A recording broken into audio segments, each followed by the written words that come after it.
All right, guys, we're here at True Street Performance. My name is Jim. This is Redeye Racing, and we're gonna go inside after we look at how many cars they have here.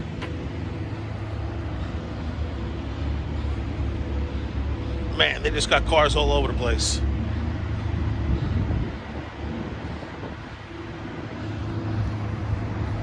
All right, well, we're going to go inside and we're going to talk to a couple of guys that are in there.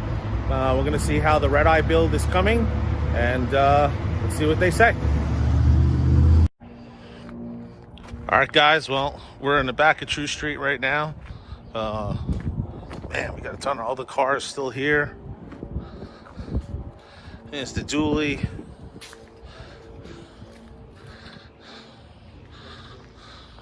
And this is where it all happens. True Street Performance. Oh.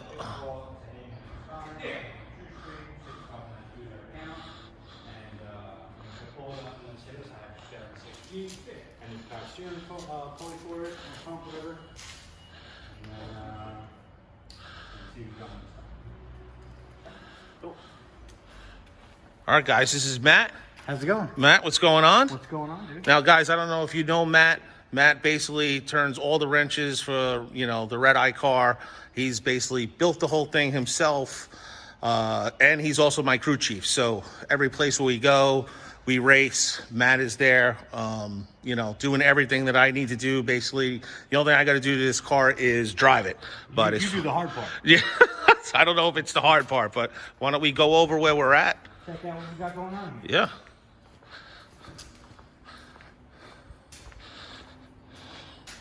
So, looks like there she is. No heart.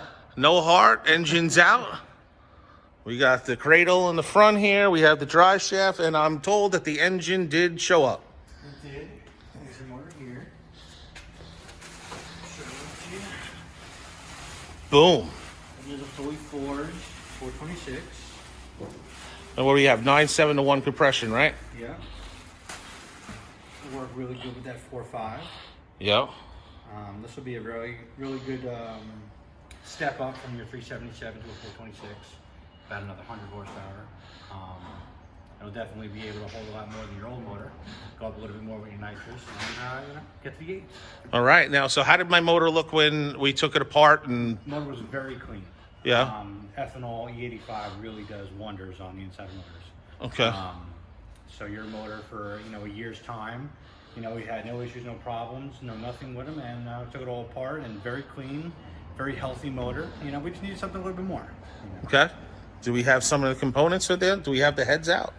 We do have the heads over here on the bench. I'll show you guys. All right, guys, we're walking underneath, and there's nothing there. Once again, it's under the knife. I don't know how many times we've had it under the knife, but it's a lot.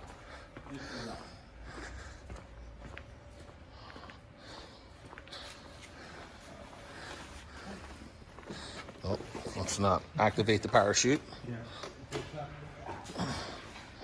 Oh, there they are. Thigh-Tech heads, here they are. Man, those things look good. Very clean. See here?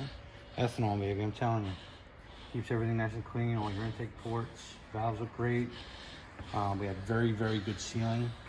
So what does that mean, sealing? When you go on really high applications for boost and nitrous, you want to have obviously the best seal that you possibly can.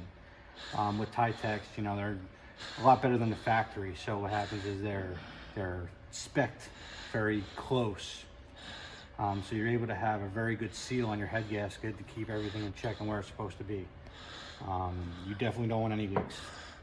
So with these Thigh-Tech heads and the gaskets that we use, you have the best of both worlds on keeping everything where it's supposed to be. So after 30 pounds of boost and a couple of hundred shot of nitrous, this thing didn't show any signs of lifting or anything like that? Nope.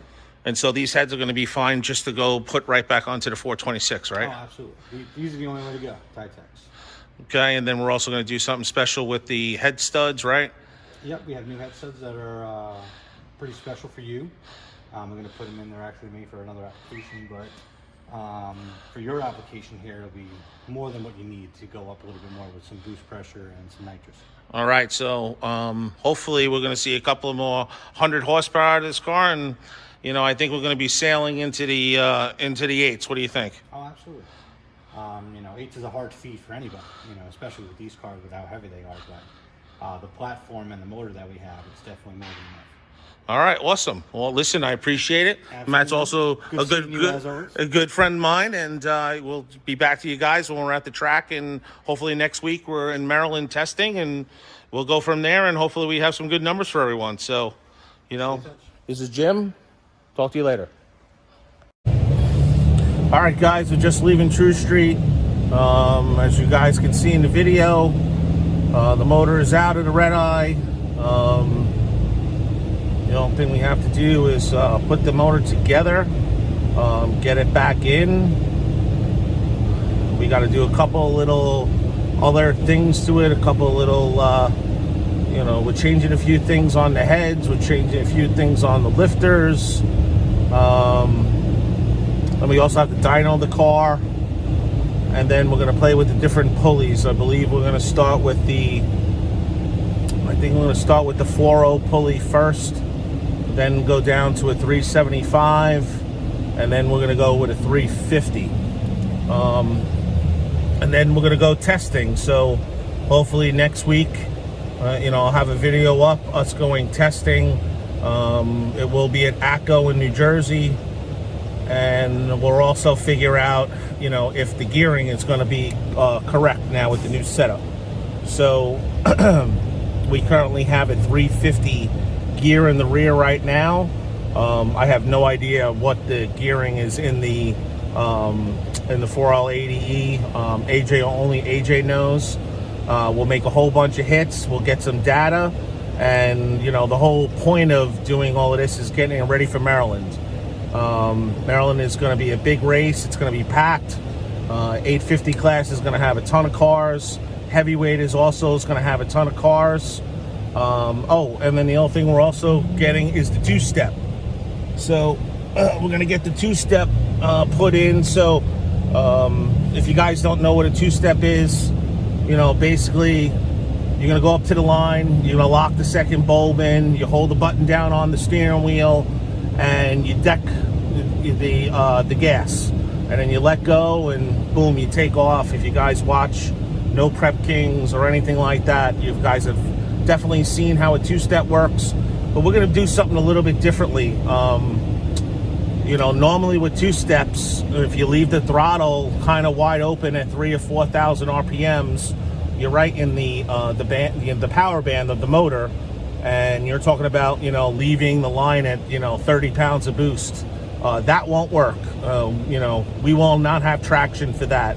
So AJ's got a way of adjusting it where we still have the throttle open and we don't have all the boost leaving the line. So it's a special kind of computer program that whatever he's going to do, and I'm sure we're going to be testing that also. And that's really going to help us be more consistent going to the line. The car previous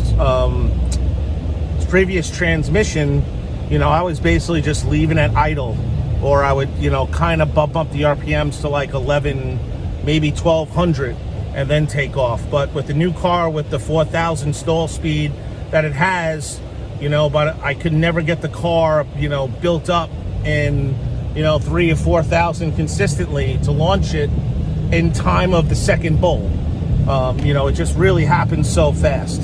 So the two steps should really alleviate the issues that we had with the launching. So also, it's always a great day getting out to see Jim and the guys. It's a lot of fun. It's about an hour and 10, 20 minutes from my house. I will do another video in a day or two with some updates on how the car is doing, and hopefully we'll hear it start up, and we'll get some dyno video, and that will all be coming. So once again, thank you guys so much for watching.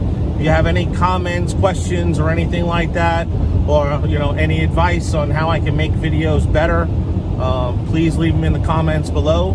And thank you all very much. Have a great day. Jim from Redeye Racing, checking out.